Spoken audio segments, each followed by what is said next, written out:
In this unit, we're going to be beginning the second section of this MOOC. In the first section, we looked at getting started, choosing a topic, finding what's known about that topic, and choosing the name of your product. In the second section, we'll have 4 units that will talk about different aspects of the writing presentation.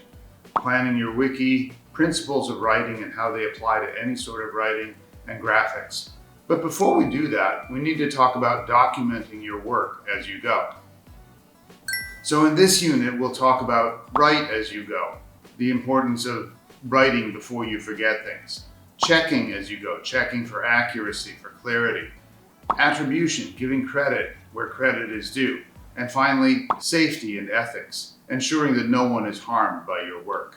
Talking about documenting as you go, I want to share my experience in documenting endangered language conservation for the Yami language on Orchid Island. As we documented the language, we first of all had to decide what to document. Let me give you an example. We have to follow the Yami calendar by figuring out in the whole year what are those important events and activities for their everyday life. Then after we figure out all these important events, we have to interview those experts on the island who are in charge of those activities or who can give us good stories about what they do and what it means to do certain things on the island. And of course, as we collect these stories, we have to transcribe everything accurately and check everything in detail as we go. And of course, we need to identify experts who are not just anybody who happen to live on the island, but those who really know and who are qualified, who are considered experts by the local people to give us the information. And of course, we need to pay back to the community as we gather the information from those community members because we care about what they need and they work together with us to do it, to make sure we follow ethics. So talking about the basic principle of write as you go, it's important the first time you do something, immediately write it down before you forget it. Not just notes, but a full description. There's never going to be a time that you're clearer about what you did than right after you did it. You will need to revise it later. You'll need to improve it, you'll need to connect it with other things that you've done, but it's much easier to do that than it is to write it up from basic notes, because you'll find the notes that seemed so clear when you first wrote them down, you forget. You forget what that little notation means, even if you make a chart of those notations. Next, I would like to switch to a different topic. I want to find out, as we write up our results, which section is the easiest or the hardest to write. Why is this important? Because my students always ask me, which chapter or which section should I begin with? Now, these are different sections of a research paper. So let me give you a quiz. Which section do you think is the easiest or the hardest to write?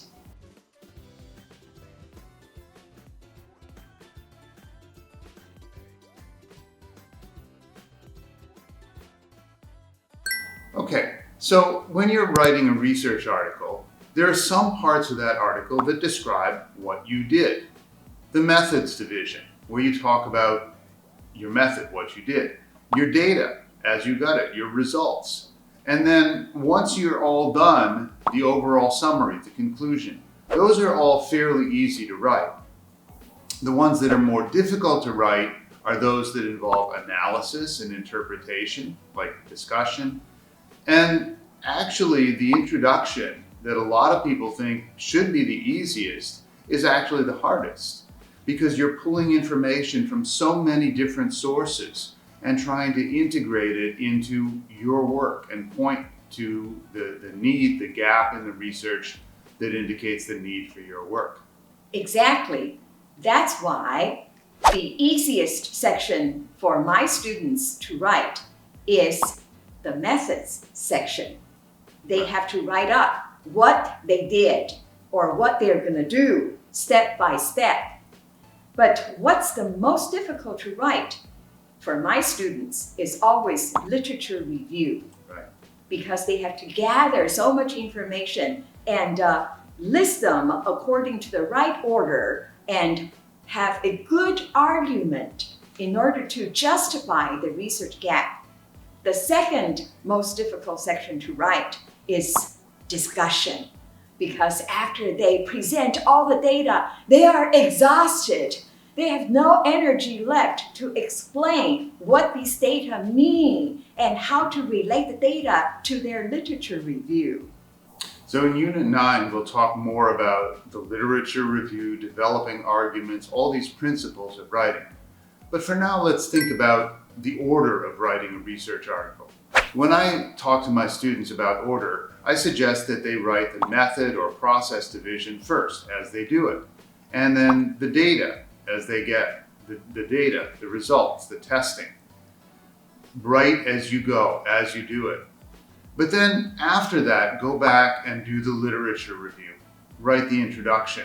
Make sure your research questions or goal are clear. And then in your discussion or your discussion of the comparison, the evaluation, make sure that you have answered those questions or reached that goal that you have set out. And then the conclusion simply wraps that up.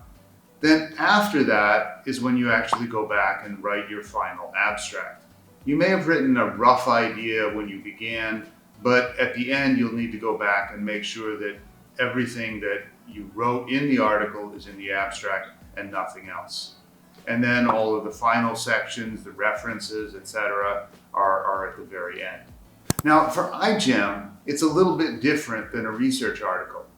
Because for iGEM, you have different things that are not in a research article, like the choice of project and name. You have a section for wet lab, dry lab, human practices, maybe modeling, and some other things. So we'll look at each of those in order. Now again, why is this important for iGEM in particular? If you look at the iGEM competition website and you look at the qualifications for medals, you'll find that one of the things it talks about is convincing the judges. And it says it is your responsibility to convince the judges that your team has achieved each of the medal criteria you are working towards. This is accomplished by documenting your work with care. So right at the very beginning of talking about the criteria for the medals, it says it's important to document your work with care. So this begins with your choice of project and name. You have to document the importance of the topic. Now, you'll probably add to that as you find out more. You may need to rewrite it as you clarify your goal. But again, it's important to write that down from the very beginning.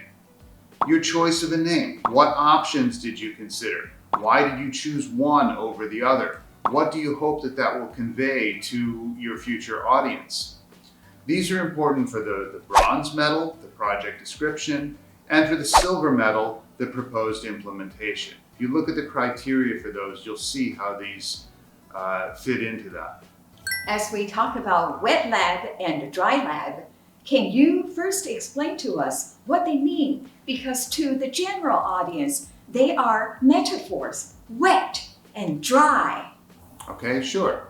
Wet lab in the iGEM sense is the biology, the synthetic biology itself, which is often done in a test tube in a wet environment. Dry lab refers to the engineering, particularly the mechanical or electrical engineering, building of whatever machinery you need to run this project. So for the wet lab, think about what was your original plan, because your original plan and your final plan are always a little bit different. Why did you modify it? That process of designing and redesigning is called the engineering design cycle, particularly in iGEM. And this is, again, one of the criteria. They want to know for your final design, what further modifications do you see as necessary? Again, this leads toward the silver medal, engineering success, and the gold, the proof of concept. For dry lab, it's similar to the wet lab, but again, for the related machinery. And also, it's important because one of the criteria for the bronze is contribution. And one of the things that they specifically mention in contribution to future teams is to show that you have developed, for instance, 3D printed hardware, something that can be used by future teams, and documented how to make and use that, in addition to the engineering success and proof of concept. So this is very important for dry lab as well. But make sure you pay attention to attributions. Who helped you with this process? We'll talk about that more in the third video in this unit. Now, there's another thing in iGEM which is not always in other research articles, which is modeling. And this may be carried out by either the wet lab or the dry lab group. It usually uses some software, and you need to state what the principles were that are applied. Why did you choose to use this? But again, look at the criteria. The criterion says, include assumptions, data, parameters, and results in a way that anyone could understand. Which means that it's not just someone that's specifically familiar with that software or that principle, but you need to explain it in a way that anyone can understand. And this goes towards the gold criteria of project modeling. Now, human practice is really, really broad. So you need to document everything that you did, everyone you meet with, any times, the dates, the participants, what you got from that meeting. Write it up as you go, because you will forget. And again, this is important for the bronze criteria, very, very basic criteria of project attribution. You need to show who contributed to your project in what way. And the more specific you can be about that, the better. Talking about human practices, this is something that we often do in humanities and social sciences, especially when we conduct qualitative research. We interact with people, we gather information from people. So when we consult people, it depends on who we can consult, what the topics are, and where they are available, and when we can find them. All these elements will affect what kind of quality of data we can gather. And the second point is collaboration. That's even harder. How do you collaborate with other people? Is this a one-time thing, 1 month, 1 year, or a lifelong commitment? Especially when we conduct endangered language documentation and conservation project. Once we start, we cannot quickly say goodbye to the community. We have to establish a long-term relationship. So for me, it's a lifelong commitment when we begin a collaboration. And finally, after we gather all these important data, we need to put it into practice in education. So why do we educate people, for what purposes, and what information we should gather to package it in a way that is digestible to a certain group of students? So talking about consultation, in iGEM you'll consult with many different experts in academics that may help you with the wet or dry lab, in industry who may help you with the processes used in actual manufacturing, in government, in marketing. All of these are different groups that you may need to consult with. So for each one, what did you ask? What additional information did they volunteer? Because they know things that you don't even know that you should ask about. This goes toward the silver medal criteria of human practices. But more important than that is you need to document how that changed your project. That's what goes toward the integrated human practices that can get you a gold medal. Collaboration is similar. Working with other iGEM teams on a one-time, a short-term basis can be collaboration. That's silver medal. But if you want to get a gold medal, you need to go beyond that to partnership. A long-term relationship with one other team or more than one other team. A continued collaboration with shared goals, mutual benefit to both teams. And then in terms of education, this is working with the public. And you're usually talking about both synthetic biology in general and the topic of your project in particular. So for this, it's important to follow the safety policies. And again, we'll talk more about that in the last video in this unit. And this goes toward the gold criteria of education and communication. One final thing before we close this video. Make sure you always have something to make notes on. Because as you're thinking about this project and you're trying to figure out how to say something, how to write something, you'll be walking across campus on your way to dinner and think all of a sudden, that's what I need to write.